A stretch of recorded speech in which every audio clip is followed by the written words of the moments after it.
The next segments are going to deal with street fighting attack scenarios. Okay, I'm going to explain. You already know how to get to a point of reference. You already know your weapons. You already know your objectives. What will happen now is, according to the attack that's coming in, you're going to have to be able to apply your weapons, to apply your strategies, to get to your point of reference and to work to your objective. The street attacks are learning tools to get to the point of reference. The point of reference is your ultimate objective. Thereafter, you have the options to do whatever needs to be done according to the scenario or according to what your objective is. We have chosen 18 hand-to-hand combat street attacks. Those are the most common attacks in the street. We are working from sucker punch to kicks to the groin to tackles to choke.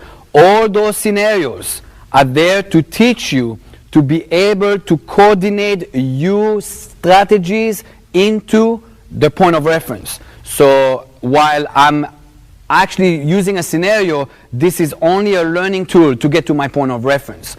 We're going to go from simple street attacks to more complex street attacks. Each one of them will bring a different dynamic into what I'm doing. Now, don't get stuck on the scenario. In other words, yes, at a certain segment I'll work on that scenario, but you got to remember, dynamics change in a fight. And the objective of the Haganah system, and especially the fight system hand-to-hand combat, is to reach their point of reference, not to read the scenario. Because a lot of times the scenario is coming in, you're probably not going to be able to completely read the entire scenario coming in, and you're going to have to adapt as you go into the scenario. With that in mind, let's get to work.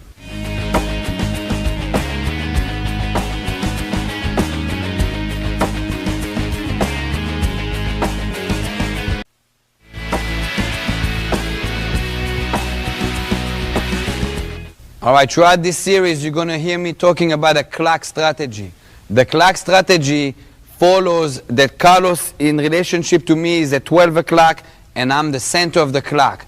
So here will be 3 o'clock, here will be 9 o'clock, and right behind me will be 6 o'clock. So you're looking 12 o'clock, 3 o'clock, 9 o'clock, 6 o'clock. A lot of times you'll hear me say, I'm going to move into 2 o'clock. There will be for me to position myself according to the relationship between the both of us. So you got 12 o'clock, 1 o'clock, 2 o'clock, 3 o'clock.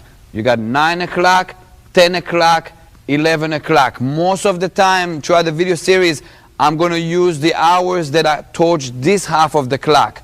A couple of them will go towards the back, but most of the time it'll be either 1 o'clock, 11 o'clock, 2 o'clock, 10 o'clock, 3 o'clock, 9 o'clock. Each one of those hours have a relationship to right and left. 1 o'clock is the same thing as 11 o'clock, just it's on the right or left side. 2 o'clock is the same thing as 10 o'clock, just right side, left side, and finally 3 and 9.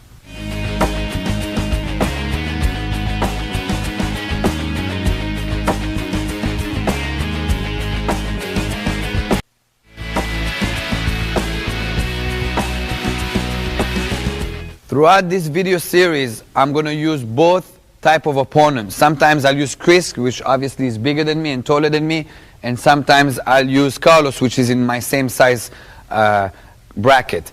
It is important that you realize that your techniques, your strategies, your objective have to work regardless how big your opponent is. And in some cases, an opponent be bigger is actually work against him.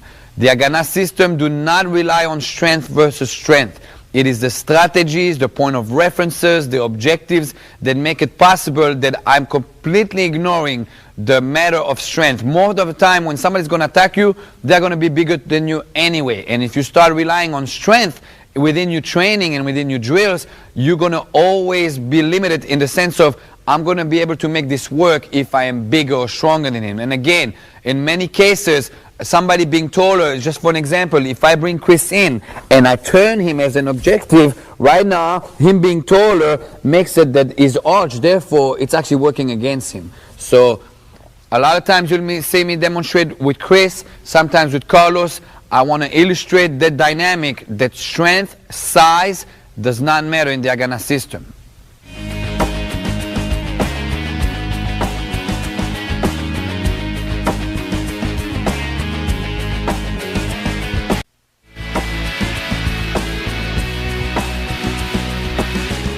The first attack we're going to deal with is probably the most common attack in a street fight. It's the sucker punch. It's the guy just throwing a fist in your face.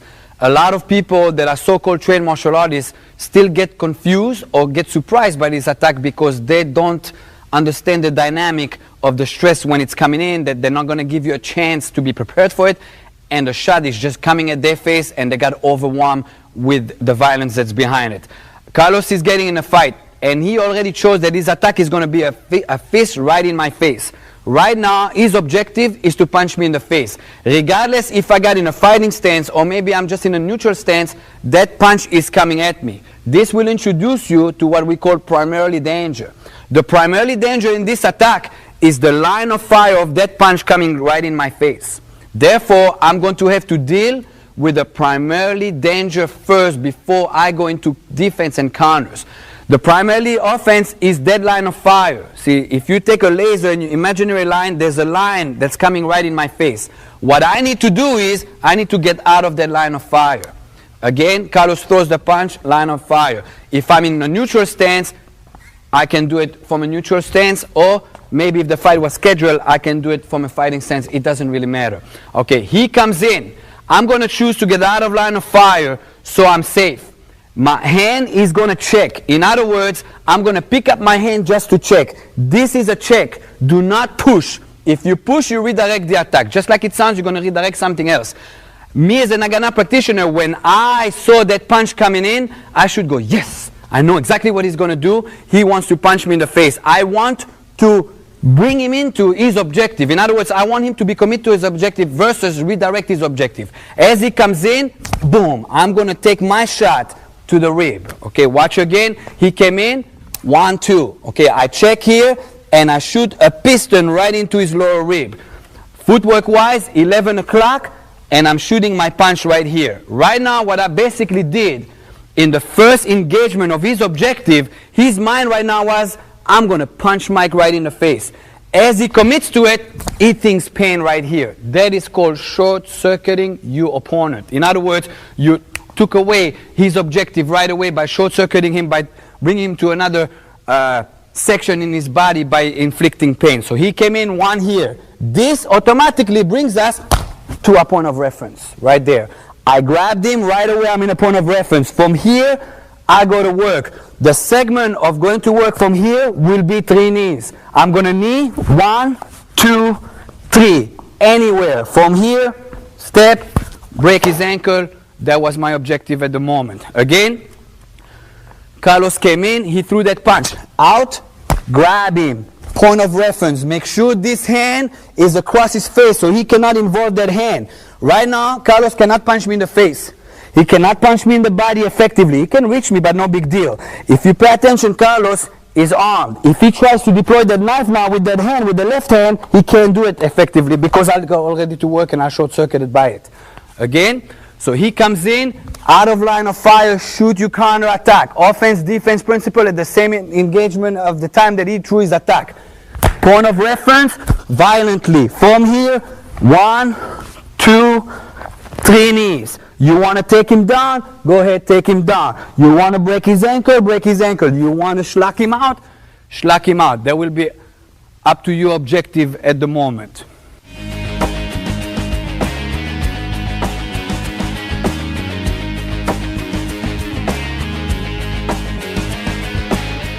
All right. When Carlos throws his punch, I don't want to redirect it. If I redirect it just like it sounds, he's going to come in with the same weapon somewhere else. Okay? That's not good. Carlos had an objective to punch me in the face. I want him to be committed with that intent in the sense of his target is my face. In other words, the more he's committed to it, the more I'm going to dissolve the technique into my counterattack. In other words, I'm going to let him go to the route where he was going intently to begin with. That will create that I dissolve what he brings in into my counterattack. Also, in Haganah, we don't like to block. Blocking in Haganah is considered a last resort or a reaction that just happened to happen. In other words, it was not an objective for me to block. Why is that? If I go to block, it relies on timing. Because we are two people, it's very hard to time. When I meet him in the street, I don't know how fast he is, I don't know how slow he is. Therefore, for me to time that block is going to be almost impossible, and it's too much taking of a chance. Also, on a mathematical level, me to block, I only have 33% of success in that sense. Because if I am slower, he's going to get his shot in. If I am faster, I'm going to pass my block, and he's still going to get his shot in. Therefore, I only have 33% of success with blocking, versus if I get out of the line of fire, that is 100% out of blocking. So anytime you get out of the line of fire, that is considered 100% as far as the success ratio into the defense. The check is only there as a check. It is not a block.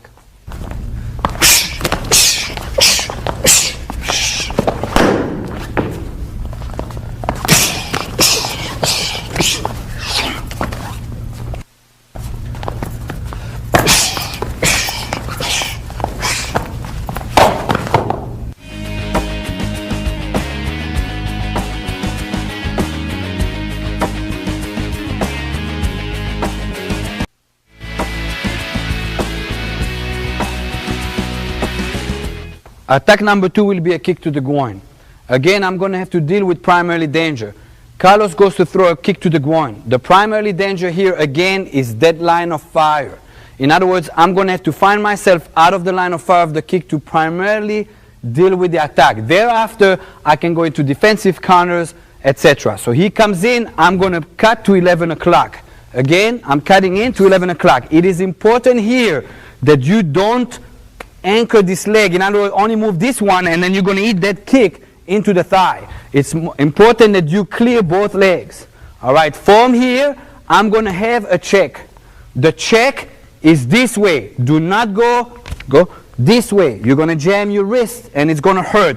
This way. Just like the check upstairs with the punch, it's the same check here. From here, I'm going to shoot right here. Now, I'm going to try to hit in the triangle that's under his ear. This is where you're going to stun him. In other words, he's going to see stars. When you stun him, you short-circuit him. A lot of people punch you in the face. You punch somebody in the face here, if you got a good shot, you'll break his jawbone on this side. What you just did is you shield his face by breaking his jaw because it's numb. I want to hit here so it completely stuns him. Again, he comes in, one, and shoot here. From here, point of reference.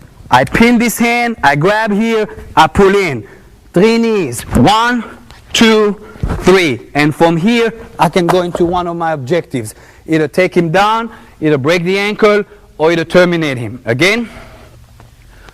First thing, out of line of fire. Again, out of line of fire with a check. From here, it presents my target. Again, from here, it presents my target. He's actually walking into my punch. Again, one, boom. From here, point of reference. Make sure you got a lot of his shirt, pull it across. Don't be sloppy on your point of reference. That's what's keeping you alive. This hand is pinned, so he cannot deploy that knife. If you grab here, he yanks out. If you grab above, he deploys his weapon. If you have it pinned here, he can do nothing. From here, 3 knees. 1, 2, 3. And break the ankle or go into one of your objectives.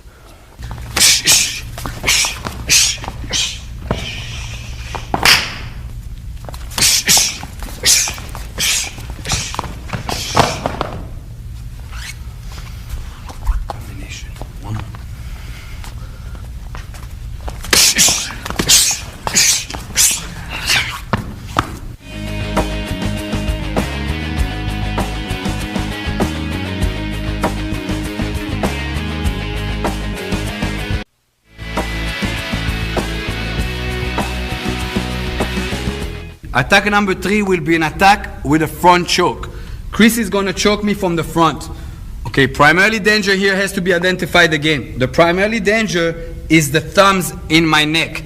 Without the thumbs, there is no choke. In other words, that's a primary danger. Therefore, I'm going to have to remove the thumbs before I start countering attack. I will do so by hooking by the wrist. Do not go by the forearms. If you try to go by the forearm, those thumbs are going to dig even more into your throat. I am going by the wrist. What I'm doing is I am plugging his wrist like so. I don't grab. If I grab his wrist, that brings a strength struggle. Most people are going to choke you from up front, are going to be bigger than you. So your strength means nothing. What you're going to do is you're going to plug and go in a triangle out and down in a jerking motion. What this will do, automatically, it will unplug the choke. Now it is important that you don't rip the choke. If you rip the choke, now he air slaps me, he goes into a headbutt, and he goes to work. All right? Do not freeze hands. Whenever somebody puts the hands on us in Haganah, we say yes. He basically gave up his weapons by grabbing me. So I'm here. The first thing I'm going to do is right here. Right now, primary danger is taken care of. I can breathe. Now comes the counter attack. This will all be done simultaneously. Chris comes in to choke me, and I knee him in the groin. Again, watch here. What I'm doing here is I'm unplugging, leaning backward and kneeing. It is super important that you lean back. If you stay erect and you knee him, his head will headbutt you in the face. And that's going to cost you to be short-circuit. In other words, I lean back, the same thing I do my knees in the hand-to-hand combat segment. So I protect myself from getting headbutt in the face. Right there. From here, I'm going to step in and elbow in the face. In other words, I'm overlapping. Again, he came to choke, one to the groin, and overlapping. Go on the other side, please, Chris. Again, I came one and overlapping. This brings me to a point of reference. From here, 1, 2, 3 knees, and one of the 3 objectives. Either break his ankle, take him down, or terminate him. Again, he comes in with a choke. 1, 2, point of reference. 1, 2, 3, and one of the 3 objectives.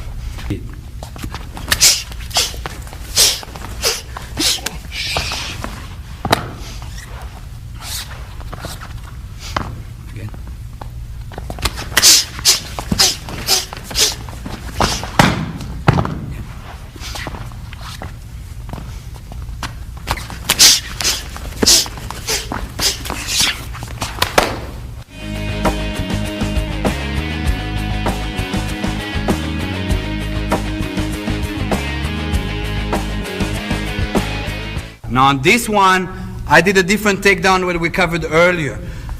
Chris choked me. I went into the counter, into here, into the point of reference. Anytime I have this point of reference, my takedown, instead of me working hard and go over there, all I got to do is shove this down. If I need to give him a shot to loosen him up, that's fine. And now I'm going to piston down his head, shoving him down and bring him down right to here. All right, so you have to find a way to adapt according to the situation, work as less hard as possible, and inflict as much damage as possible.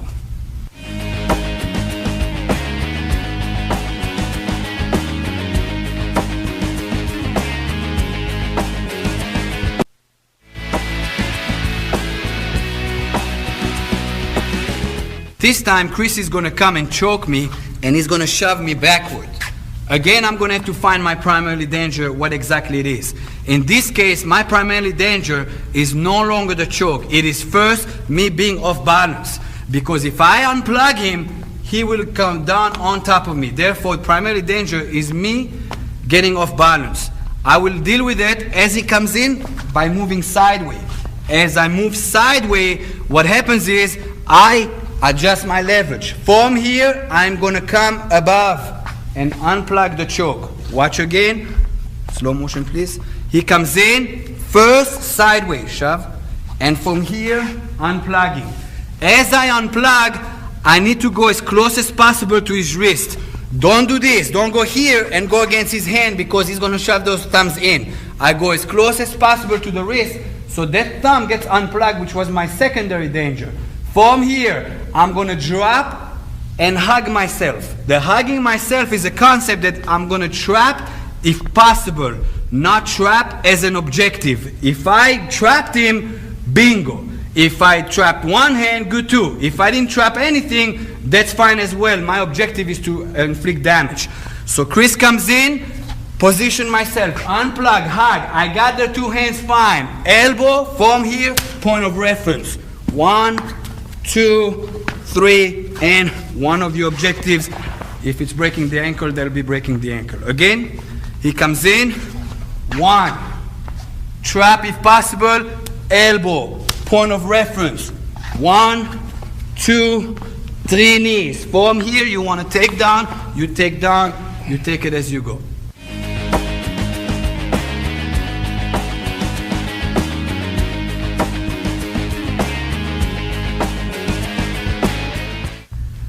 Okay, pay attention. I'm going to bring you to a couple issues that needs to be addressed. If Chris comes in and shoves me backward and I am right-handed, push, I'm going to go on this side. If I am left-handed, I am going to go on this side. So I end up attacking with my strong elbow. Because the technique is ambidextrous, anytime the technique involves two hands on the neck, it's considered ambidextrous. In other words, I can choose which side I'm going to go. You're always going to go where your weapons are. In other words, you got the choice. Also, on the first scenario, it was without a push, and I chose to do this. Now, on the first scenario, I can choose, without Chris pushing, I can choose to do this as well. The reason why I don't do so, anytime the Haganah practitioner has an option to tie up two hands to begin with, he will do so. If Chris doesn't push now, and I choose to do this one, while I do this, he can deploy a weapon. Take out your knife. And while I come to elbow him, he's got a knife out. Therefore, put your knife back. If I chose to do this one, he could not deploy that knife. All right, so anytime you can tie up his two hands, you do so. Anytime the technique is ambidextrous, you choose which side you're going to take it so your strong hand takes over the encounter and the engagement.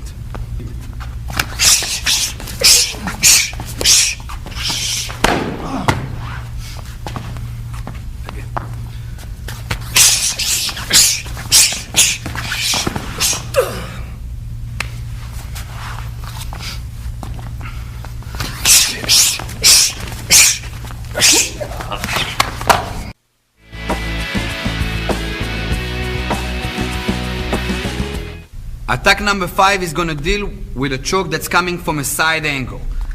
Chris is coming in and choke from the side. The choke, the primary danger on the choke is the front hand. If I remove that front hand, there is no more choke. In other words, that back hand is just giving a massage. What I'm going to have to do is unplug that hand. That will be done again by my hand cupping right by his wrist. Avoid going by the shoulder, by the forearm. It's not going to work. It's just going to dig into it deeper. Right by the wrist. What I'm going to do is, as I unplug, I'm going to lower my perimeter and I'm going to secure him to me. It is important that you secure him to you. As soon as somebody puts the hand on you, they establish that they're attacking you. It is the Haganah objective to always contain the attacker, demolish him, and spit him out. I don't want to repel him. In other words, I don't want to push him away because then he'll come with a scenario that I didn't know what's coming in. When he puts his hand on me right here, I'm going to go, yes, I know exactly what to do. Therefore, repelling him is not an objective you want to have. So as I drop down, I'm going to secure him. Of course, with my defense comes the offense. I'm going right to the groin. Again, I'm lowering my perimeter, so I'm getting to hit him in the groin. If I don't lower perimeter and I'm simply unplugging and hitting him, I'm going to hit him in the stomach. That's not going to make enough damage, or that's not going to short-circuit him. He's attacking high zone. All his mentality, I'm going to just choke. A lot of times people like really squeeze and start shaking you here anyway. What I'm doing is, right now, his mind is right downstairs here in the groin. From here, I'm coming up with an elbow, picking up his chin, right into my point of reference. I grab the shirt, yank back. Make sure that forearm is across so he cannot attack you with that other hand. From here, I'm starting to go to work. It's 1, 2, 3 knees and into one of my objectives.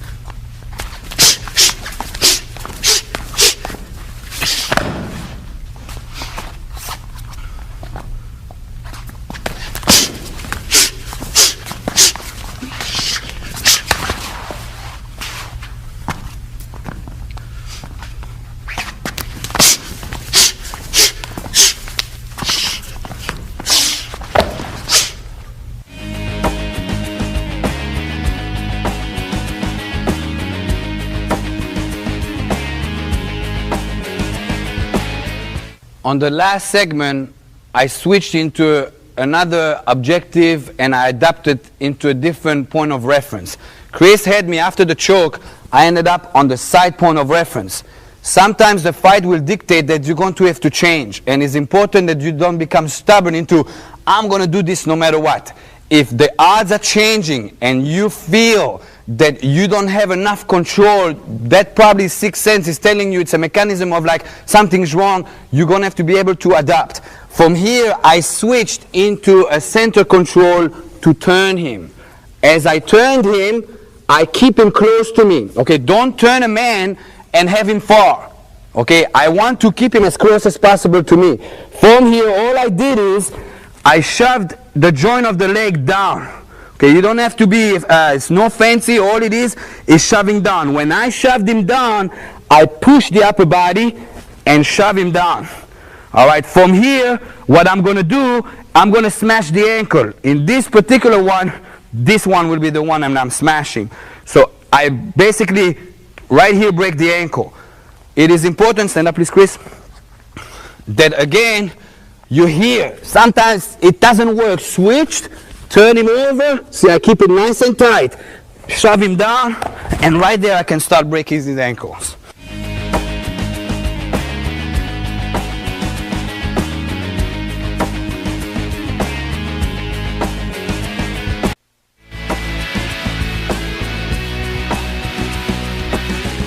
Attack number 6 is going to deal with the same angle of choke, but with a different variation in that he's going to shove me forward. Okay, this will happen most likely either it comes out of a multiple attacker situation, I'm dealing with subject A, and he comes from the side and just shoves me with the choke, or maybe he doesn't feel enough confidence to just squeeze me, and he's going to need that jill to push me forward to basically fire up whatever his attack is. So it's a variation of the same choke from before, but this time he's coming from the side and he's just ramming me forward, shoving me here.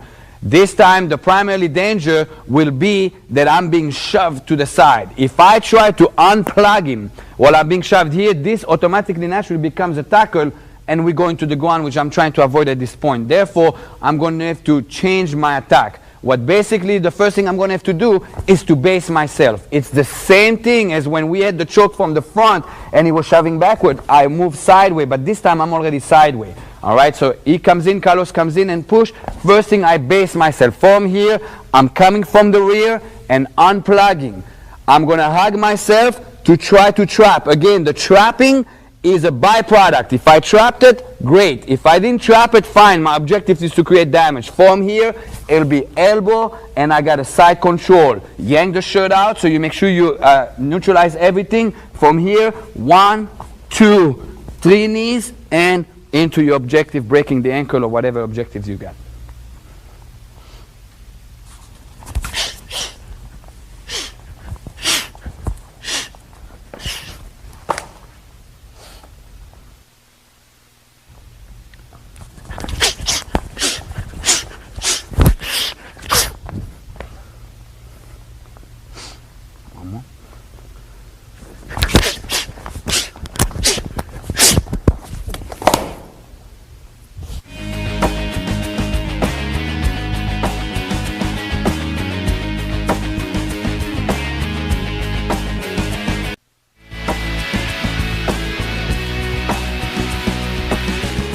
Attack number 7 is going to deal with the choke from the rear. In other words, Carlos is going to come from the rear and go ahead and choke me. Now I got to address the issue here of this is a complete surprise. And most of the time you're going to deal with a whiplash and you're going to have to be prepared to be able to deal with that type of stress while you're being attacked. As soon as you feel the choke on you, you got to be in an awareness that, okay, something's happening. Nobody's going to grab you by the neck and nothing is going to happen. Carlos is going ahead and shoving me forward. Again, the primary danger is me losing my balance. Only then the choke becomes relative. So first thing, I'm going to have to base myself. As he pushes, I'm going to base myself. Now, in reality, that might take you push a couple steps for you to get there. That's fine because it's going to be a complete surprise. When you base yourself, I want your strong leg up front. In other words, push, Carlos, right here. I don't want your weak side up front. If your weak side is up front, you're going to have to turn into your weak side, and because of coordination purposes, it's going to be a liability, no good. All right, so as he pushes forward, I base myself. It is important that your body posture stays straight. Don't fall down, then you're going to tumble and fall down. You want to get straight. From here, and now I can deal with the choke. On the choke, I am going to raise my hand straight. Raise my hand straight. And all I'm going to do now is change position with my feet, hinging my upper body and unplugging the choke. Watch again. He pushes. I raise myself, pick up my hand. Try to stick your shoulder to your ear. From here, switching your feet, hinging the upper body. From here, I'm going to grab here, hit him, and here comes my point of reference. 1, 2, 3, and into the objective you'll have. Again, base, up, hinge my upper body, completely ignore his hands position, strike him, point of reference, 1, 2, 3, and whatever objective you're going into.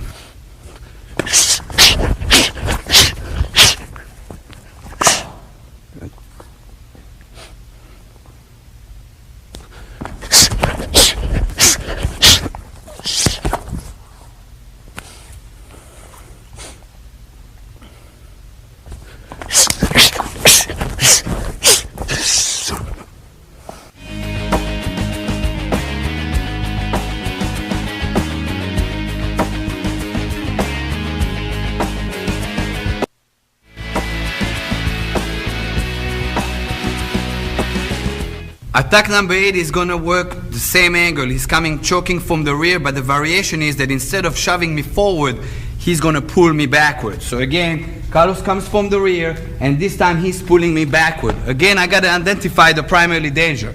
Primary danger is me getting off balance this way. This is very dangerous in the sense that he can shove a knee into me, he can bring me into a secondary location and basically abduct me. So that is the primary danger. Only then I'm going to deal with the choke. I'm going to do so as he pulls me. I'm going to pull to 7 o'clock. Now watch what I mean by 7 o'clock. I'm going 7 o'clock right there. While Carlos pulls and I go to 7 o'clock, for him to be able to pull me off balance again, he's got to readjust and pull again. That is a transaction. That's where I call it a half beat. In other words, because I cannot turn because he's got his hands on me, I'm going to go there, so I attack his leverage. Again, he pulls, I go to 7 o'clock and I try to base myself. He's got to pull me off balance again. He's going to have to readjust it and pull again. At the same time, I'm going to plug. Now watch what I mean by that. As he pulls, I plug the hand. It's like catching a mosquito on your shoulder. All you do is plug the hand. Okay? Again, he comes in and I plug the hand. One more. He comes in and I plug the hand. This will give me that I can hit him in the groin and I don't lose him. If I simply pull, hit him in the groin and I lose him, he can deploy a weapon now. And also, I'm in a very compromising position that I don't know what's coming in. I don't want to, no matter what, rip or open it. If you rip or open it or unplug him, it's a tactical mistake because you cannot see what's coming next. So again, he comes in, I secure him by plugging, hitting the groin. From here, shove the elbow up, turn into my point of reference. Control the head, control here, push down a little bit to take away his knee weapons. 1, 2, 3, and into whatever objective you have from there.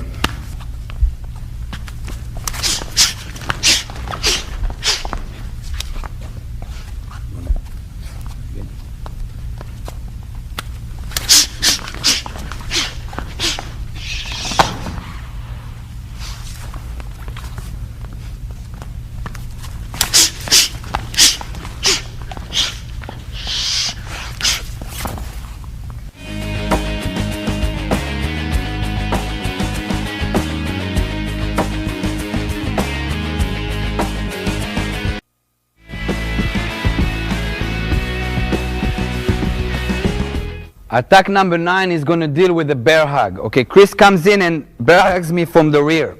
Okay, my hands are pinned. I'm going to have to operate from this compromised position. The first thing I'm going to do, I can soften him up by hitting him maybe in in the foot, but my major thing is to hit him in the groin. What I'm going to do is I'm going to rotate and smack him in the groin. Again, I am ringing the bell. Usually when you ring the bell downstairs, they pay attention upstairs, okay? In other words, don't try to hit. If you try to hit, you might not get a good shot, and then he's going to rotate and turn. If you slap the groin, you can actually go 1, 2, 3, and actually slap a few times, and you'll get in sooner or later. From here, they'll soften him up. I'm going to shoot a nice, sharp elbow, okay? My elbow rotates, and I shoot it right here to loosen him up. Again, I came in, maybe shot one here, and right here. That will loosen him up. From here, what I'm doing, I'm going to bump. I'm going to bump up and pick up the chin from underneath. So again, I went 1, 2, 3, 4. From here, I turn into an elbow, and I got my point of reference. It will be 1, 2, 3 knees, and then whatever objective I have. One more time. Came in. I'm all tied. 1, 2, 3. Picking them up. Bang. 1, 2, 3, and into an objective.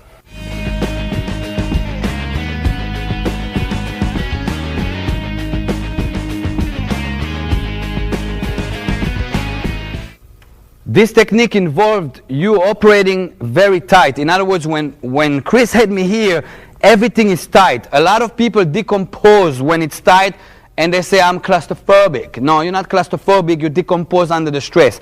You have to be able to react when you don't have a lot of room. Okay, every weapon here is very tight. In Israel, let's go for a second, Chris. In Israel, we call this krav panim el panim. Krav panim el panim translates to English face-to-face combat, what you guys refer to hand-to-hand combat. In Israel, we call it krav panim el panim because can you fight when you this close? Can you intimidate the enemy when you this close without you being intimidated? That will be done that you know you can be effective when it's tight, and you don't have to have big motions. So it's important that you learn to operate when things are tight, and that your weapons are nice and sharp with the jilt motion versus a traveling motion.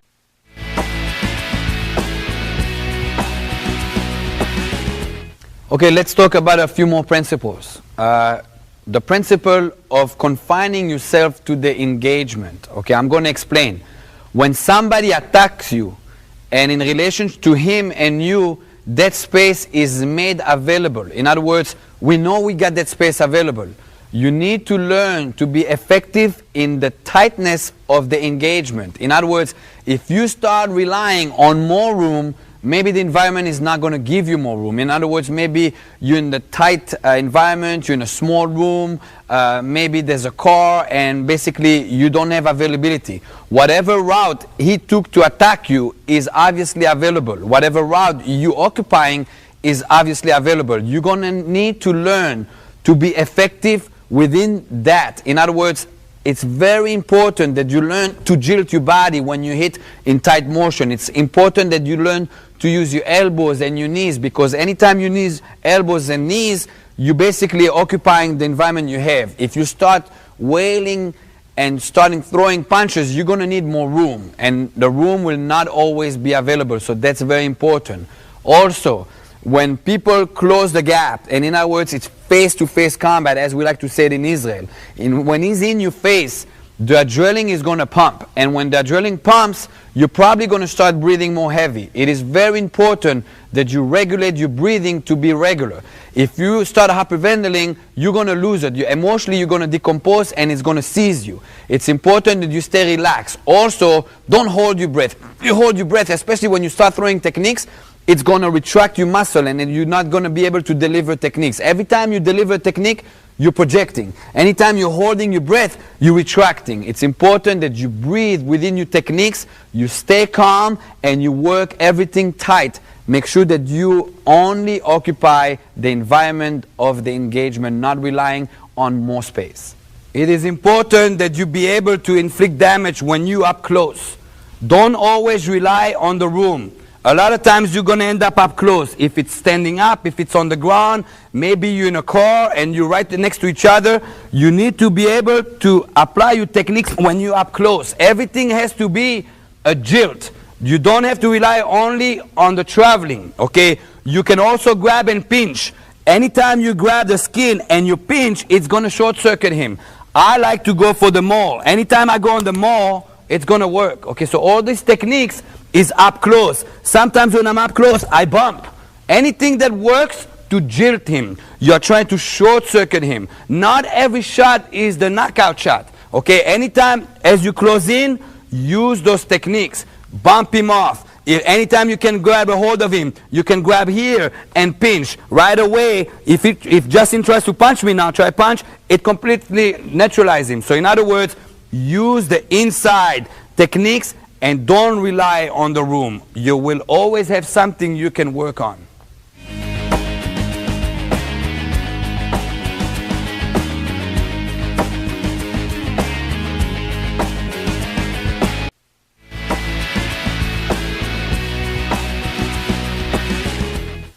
Just like you can deliver an elbow, he can deliver an elbow.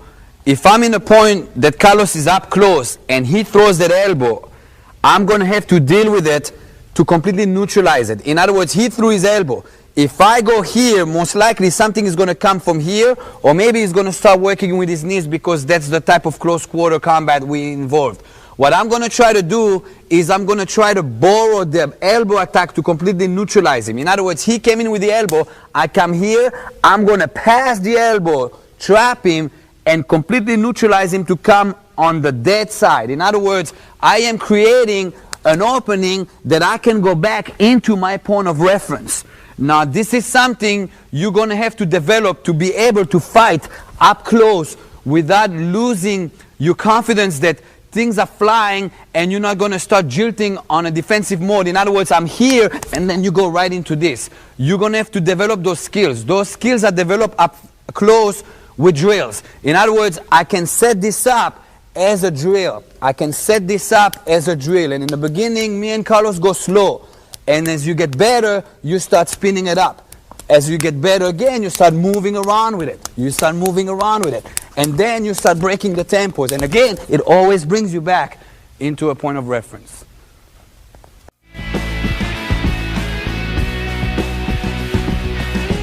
Attack number 10 is going to deal with a variation of the bear hug coming from the rear, but this time my hands are going to be free. A lot of times this is considered third-party self-defense. In other words, maybe I'm already busy fighting somebody and he comes from the rear, tries to yank me up and pick me up backward. In other words, he's coming when my hands are free and this and that. Okay, there's two issues you have to address here. If he tries to pick you up, you're going to have to wrap right here. Now try to pick up, Chris. Now he can't pick up. Okay, so if you feel a jilt trying to pick you up, right away, wrap. Now he's going to have to pick himself up and me up, and it's impossible because of the leverage position. After a while, he's going to give up and basically let you go, then you can reposition your foot down. What I'm going to do here, I am going to knock on the door.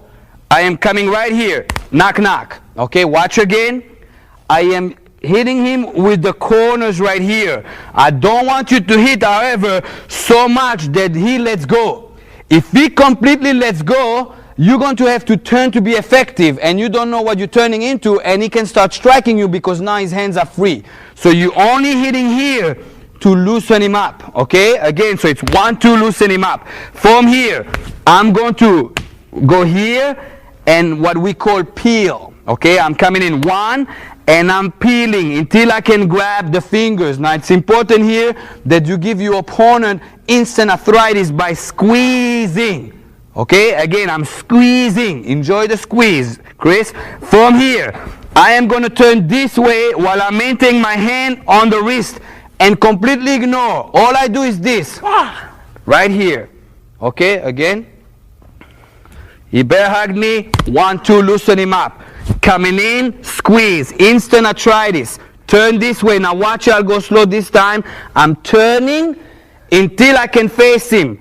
When I face him, I'm going to squeeze it towards the center line. If I squeeze center line, his joint alignment is ineffective. In other words, right now he's mine. From here, it's knee 1 time, 2 times, 3 times. From here, the ankle break is right here. Again, 1 more time. Since you're enjoying it that much, Chris? Yes, sir. 1, 2. Opening up, peel. Instant arthritis. Turn, drop him. 1, 2, 3. Find the ankle and break it.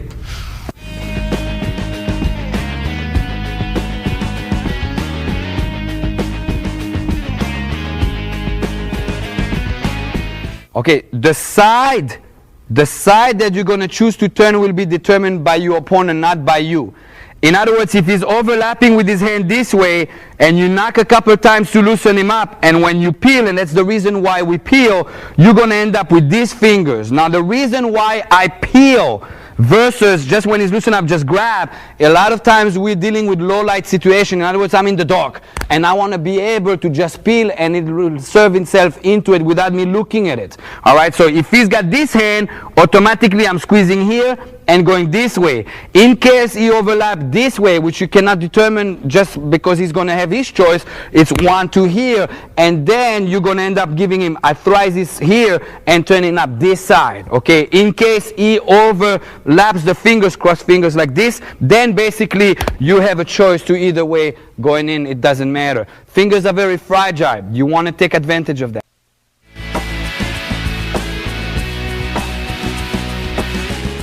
Attack 11 is going to deal with the lapel grab. Carlos comes and grabs me. Now, as soon as he grabs me, he makes his intention clear that he's going to attack me. I don't have to wait for him to throw a punch or to throw whatever he's got intended to throw at me. In other words, he grabbed me, I go to work. All right? The first thing I'm going to do is what we call in Hebrew a shifshuf. Shifshuf means rubbing in Hebrew. I'm going to rub off a kick to his groin. It doesn't matter if I connect with the shin, the knee, it doesn't really matter. All I do is write that kick to the groin. That will short circuit his intention. In other words, if he wanted to punch me, when I kick him in the groin, he's going to think groin, obviously. All right? As soon as I got him on the groin shot, I'm going to overlap with an elbow right in his face. So I'm coming in. 1, 2. This will serve that I can start attacking his hand that's grabbing me. Again, 1, 2. From here, I'm going to grab his hand. If you pay attention on the hand grab, I'm coming underneath the meat of the hand. Sometimes he'll have it so tight that you can go in, just hit it with your knuckles and he'll loosen up and then you can go in. Alright, so again, I came in, shif, kick to the groin, elbow, grab the hand. Now watch, it's very important that as soon as you get seized him, you don't let go. I won. Right now he's mine. I'm not going to let this go. From here, I'm going to step back to avoid that hand starting coming into play. Step back and I contain him on my body. I do that for 2 reasons. Number 1, so I have more control. I have 1 point of control here and the second point of control being my actual body. If I yank the hand out, all he's got to do is yank out and I lost him. And then I lost my objective of containing my opponent. In other words, I'm going to keep it right on top of me. Avoid turning. Don't do turns. You 2 turn, he does one of those rollers, he's gone, and again, I lost him. I am going to hit him right here in a piston motion straight down. So his knees buckle. If his knees buckles, his leverage is gone, and now I can start going to work. From here, it'll be 1, 2, 3 knees. Step on his foot and break his ankle as an objective or any other objective. Again, Carlos grabs, shif, elbow, step back, piston him down, present the face, 1, 2, 3, step into objective.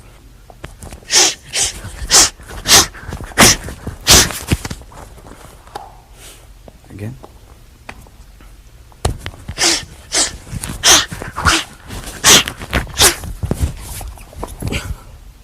One more.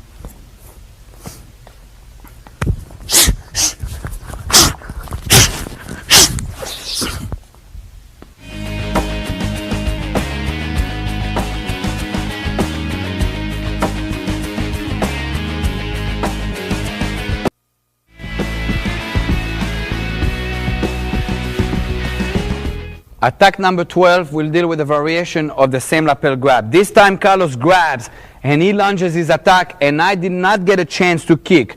Not only that, if he launches his attack and now I start a kick, I'm off balance, he's going to get the best out of the engagement. In other words, if that hand is already in flight and he's going to attack you, you're going to have to deal with that hand either you like it or not. So he grabbed and I'm going to block.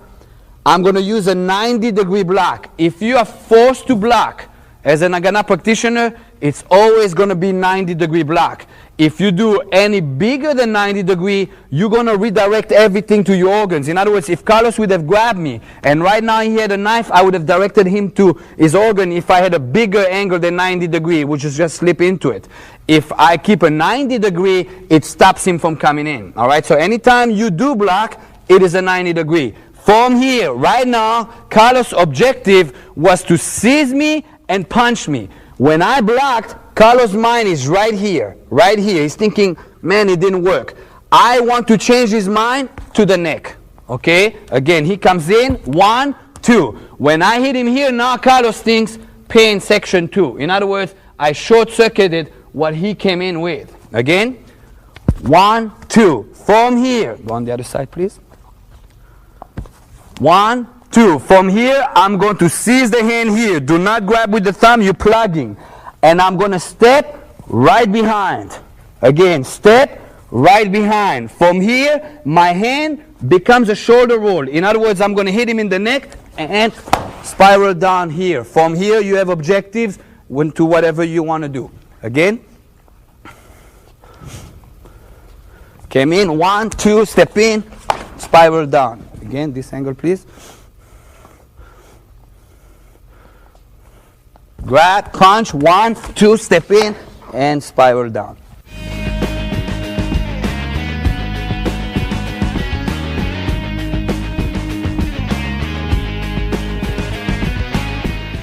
All right, right now you got introduced into another takedown. In other words, when Carlos grabbed me, I blocked and I punched. This is what we call a spiral takedown. I don't rip. In other words, I don't struggle with him. This will be who's stronger. And most of the time, whoever attacks you is stronger. You usually don't see a Chihuahua attack a Rottweiler. Basically, most of the time your attacker will be bigger than you. If not, he will be using some kind of weapon.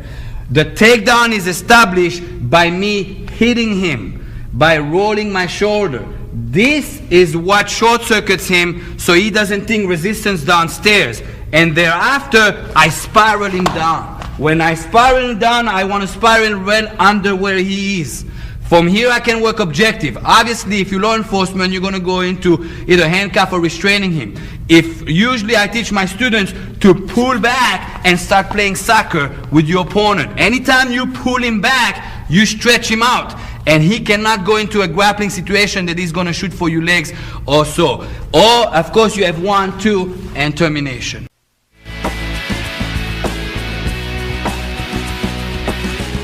Attack number 13 is going to deal with a headlock. Okay, in the Haganah system, anytime the hands are on the neck, that's called a choke.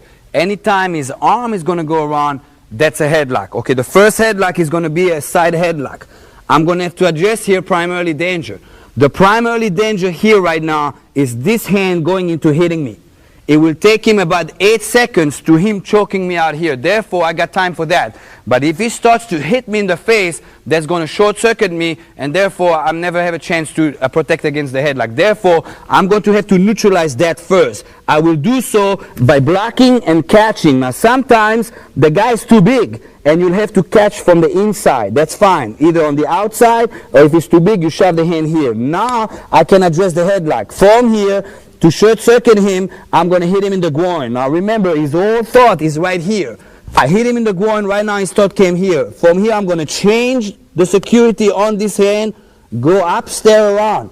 And I'm coming right under the nose with the middle finger. What I'm going to do now, I'm going to create a question mark with my hand. While I do so, I'm going to clear my foot so it doesn't fall on my foot. So again, he comes in, first thing, secure that hand. Grab it, hit in the groin, switch the secure, come over here. From here, question mark, drop him, and from here you can go to work into whatever objective you have. It's important when you go to the nose that only the middle finger works. Okay, you want to use the middle finger and kind of like push it through. Don't put the whole hand because he can bite you, and if he bites you, it's going to short circuit you.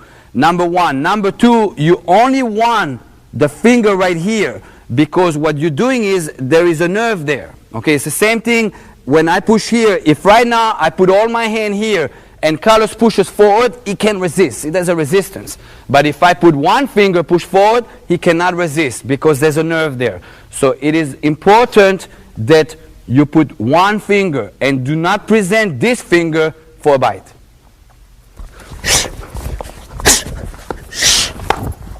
Again.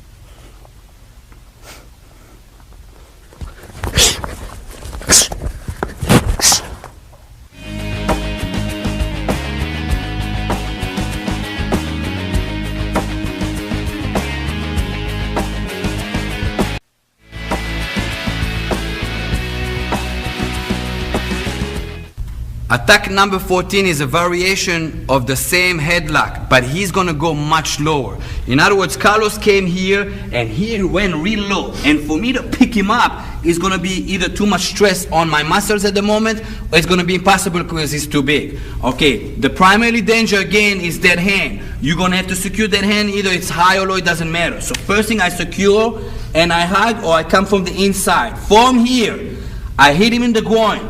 Because it's too much work for me to go upstairs, what I'm going to do is I'm going to take the wedge of my hand right here.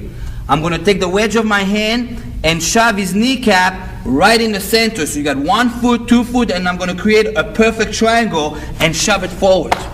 All right, from here, that will present his ankle, and he's going to let go. I can break it with my knee, or I can just shove it here and break it there.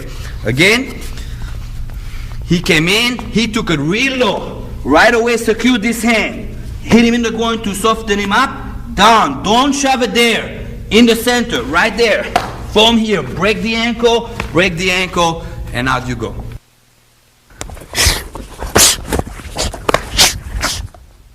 Again.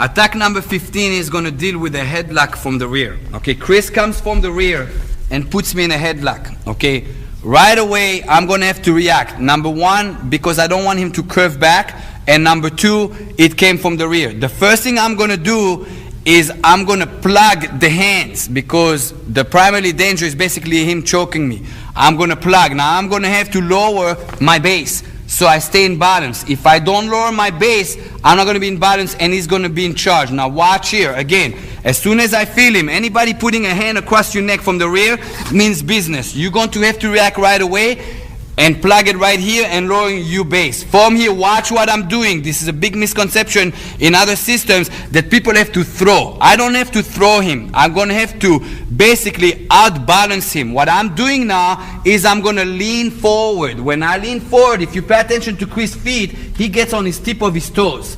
In other words, all his weight gets tilted up front. Therefore, when I throw him, I don't end up yanking. A lot of people try to yank, and when you under an adrenaline rush in the street, you might pull you back. Yes, you threw him, you pull you back. Guess what? He gets back up and he beats the shit out of you, which is not good for you. So in other words, I come in here. From here, I'm coming down and I'm tilting. As soon as I feel him light, I'm going to try to put my forehead on this knee by turning and taking him over. Okay, I never picked up his weight.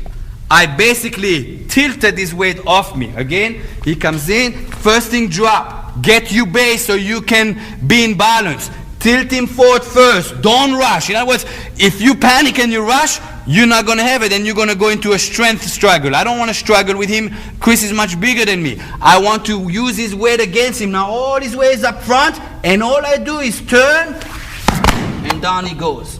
From here, of course, I got objectives.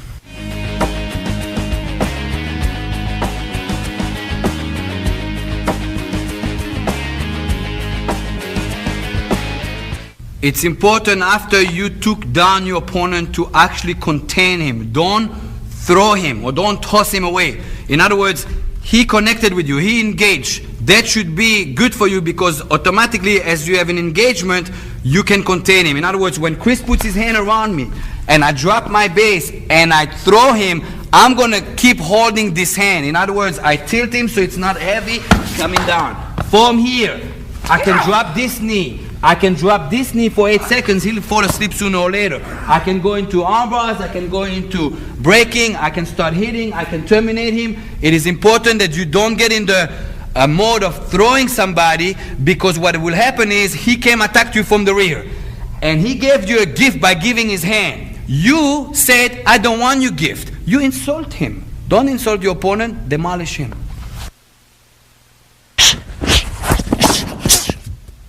Again.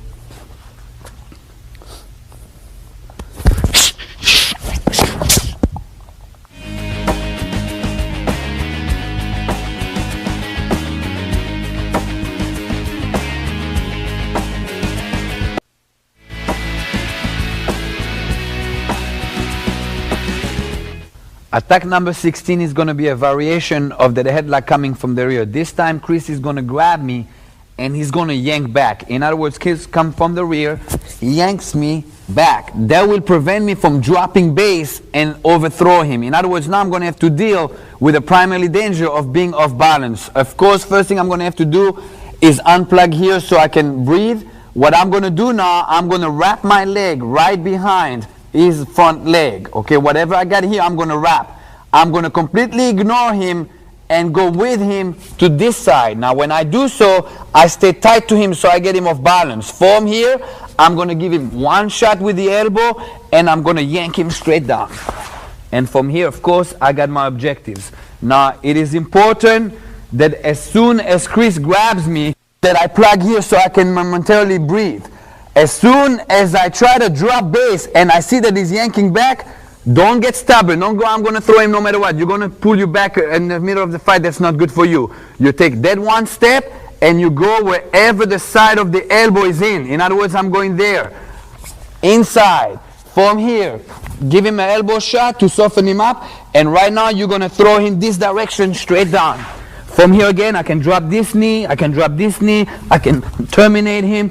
Whatever your objective is at the moment.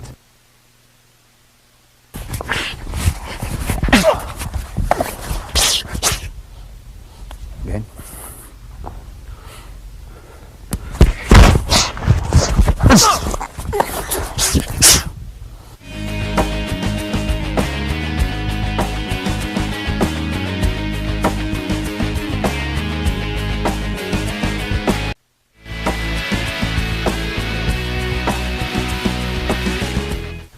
Attack number 17 brings us to the transaction of what I call the grappler wants to go to the ground. In other words, I am dealing with a tackle. This brings us to the issue of ground fighting. As an Haganah practitioner, I try to avoid to go to the ground. However, we have did extensive research on ground fighting systems that are out there, so we understand what the objective is, therefore I can fight it back. Ground fighting scenarios and survival training techniques will be covered in another tape. The techniques that I'm covering on 17 and 18 is against the tackle. In other words, what do I do when he comes in and tries to take me to the ground? I want to avoid going to the ground. Again, there's a lot of liabilities involved. Number one, I can only deal one-on-one. I cannot deal with multiple attackers as soon as I hit the ground. It's very bad in a street fight. Number two, the asphalt and the pavement in the street is not as forgiving as a mat in a training environment. You're out there on the pavement, it's hot, maybe it's cold, there's rocks, it's going to be painful to you just as much as to him if you go into grappling. And number three, weapon deployment. He pulls out a knife on the ground and it's going to get very ugly very fast. So in other words, I'm going to try to avoid that by redirecting my techniques and my defense against a tackle.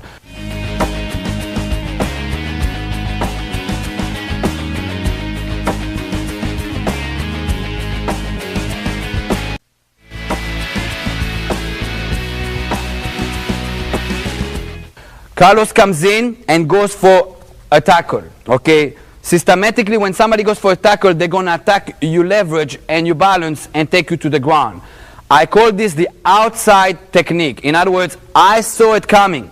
Because I saw it coming, the last thing I want to do is back up. If I back up, number one, I tell him defensively wise, I'm scared. Number two, I give him more momentum, and as he comes in, the tackle is going to get much stronger. I am going to go in and jam him. As soon as I see him coming in, I'm going to go in and jam him.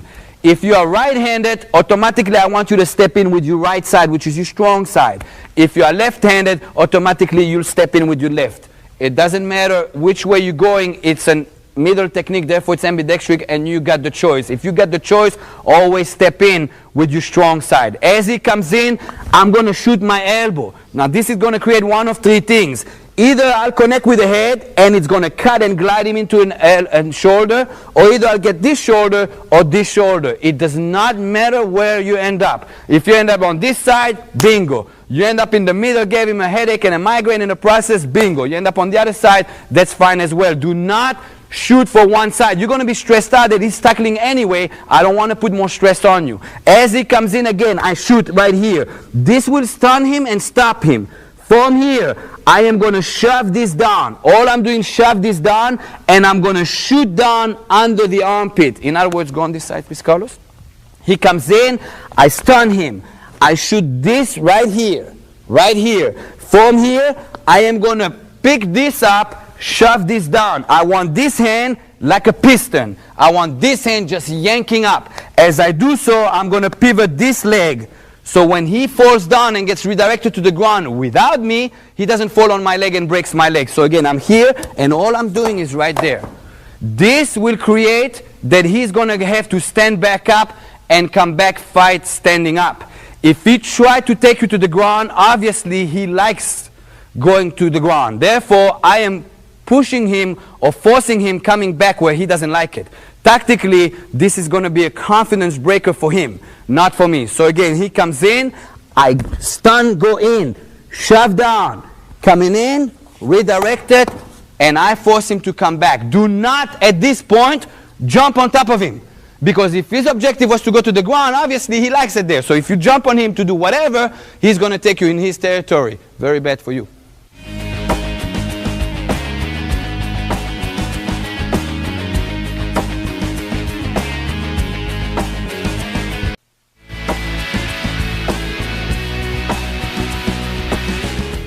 Attack number 18 is going to be the actual tackle. In other words, I never got a chance to see it, or maybe the scenario overwhelmed me so bad that I froze for a second and he's already inside. Now I want to make this clear. If you have no choice and you have to go to the ground, it is important you go to the ground with a dominant position. Again, I'm going to cover ground survival in another tape and will explain to you what I mean by dominant position.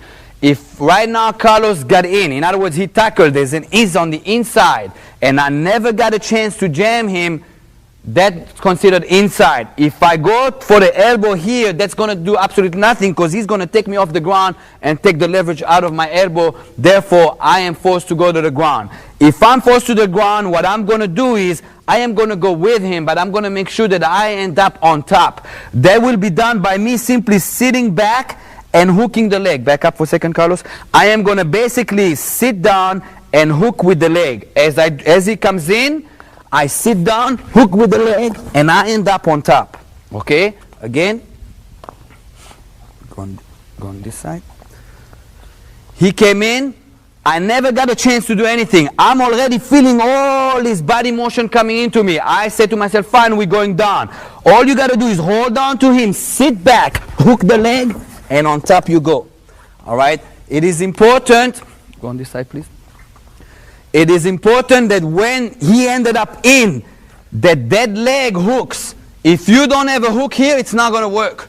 The hook makes it possible for you to dump him sideways. You don't want all his weight on you. In other words, as I go down, that hook moves all his weight this way. As I sit down, he never got to be on top of me.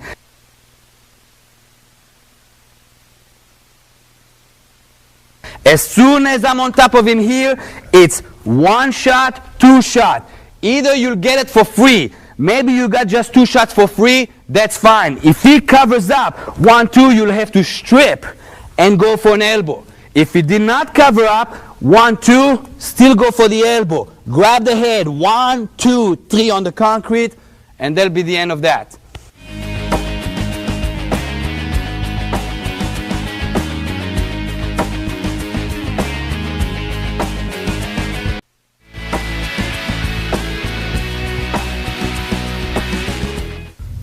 when you reach your body of your opponent on the side, before you go to work in any of your objective, you're going to have to neutralize the position.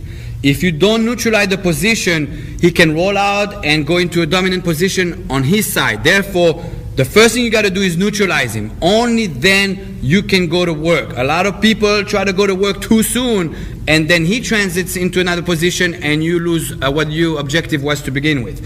When you get to the side, the first thing you're going to have to do is prevent him to come with the legs this way or to roll. In other words, I am going to put my knee right by his hip right here. If you need to first put your hand and then put your knee, that's fine. But I want that knee right here, so I prevent him from coming with the legs and working with the legs. As soon as I got this, I am going to put my chest on his chest like a blanket. I want to completely smother everything he's got. Just like that, middle on middle. And I'm going to lay myself on him. As I do so, my other hand is going to go by the neck. Now, it is important that you have this very tight, because I am trying to prevent the bite. If it's loose, Carlos turns and he takes a chunk out of my tricep. That's going to not be good for me. In other words, he's taking over that position right away. In other words, I'm going to make it nice and tight, and Carlos is going to try to bite. As soon as I got that bite neutralized, I can start going to work. In other words, first thing, that he cannot go this way with my knee being here. Second thing, my leverage, smothering his leverage. Third thing, putting the elbow right here so he can bite me. Right now, the only thing I got to worry about is this hand or this hand. Now, this hand can hit me, but it's not going to be a big deal. The only thing that endangers me here is him coming for my eyeball and poking me in the eye. So that I'm going to have to neutralize by putting my forehead right on his chest. And I'm going to have to play with it because he's got two hands. And this hand is going to hug. Okay, in other words, I'm going to basically just hug him and neutralize. Now, right now, what's going to happen is he's going to try to come out of it just like a fish out of the water. If you pay attention, I keep everything tight and I make sure that he cannot eye gouge me. Try to eye gouge me, Carlos. Right there. Now, I can start going to work. As soon as I neutralized him, with the eye gouges, the bite, him moving around, I can start going to work. The first thing I'm going to have to do is start softening him up. I hit him here, I hit him here. This is the hand you want to use. If you lose this hand, he's going to bite you, it's over. Make sure this hand stays there and start going to work with this hand. All right, you start hitting anywhere you want, you can hit. From here, after you hit a few times, he's going to try to do something with that hand. As soon as that hand comes in play, you're going to slam it. You slam it on the concrete. Use the concrete. If you have to do it a couple times, do it a couple times. From here, I'm going to grab the hand this way, plugging it. Don't go with the thumb. You go with the thumb. In training on a mat, it's okay. In the concrete, you just ripped your whole thumb by him trying to fight it. Thumb stays on top so you don't rip it. From here, I don't want to go on the concrete here. What I'm going to do is I'm going to cup and I'm going to come in. Again, I cup and I come in. From here, I'm going to tighten up everything. Now, I do everything in a jilt. I tighten up everything. That short circuits him into, I'm the boss. This is my position and you're going where I want you to go. So I jilt it in, keep it tight. From here, I pick up this way, just like I'd be picking up something from the floor, but I don't let my fingers get ripped on the concrete. I pick it up and I rip. Now, if you paid attention, Carlos tapped out. A lot of people are trained, when they tap out, they let go and it's over. This is not a sport. I am trying to demolish my opponent. In other words, after he taps out, I yank the whole thing and rip it out. From here, hit, hit, hit. And when I'm going to transit out, I'm going to put my hand on his chest, pump myself out, and out I go.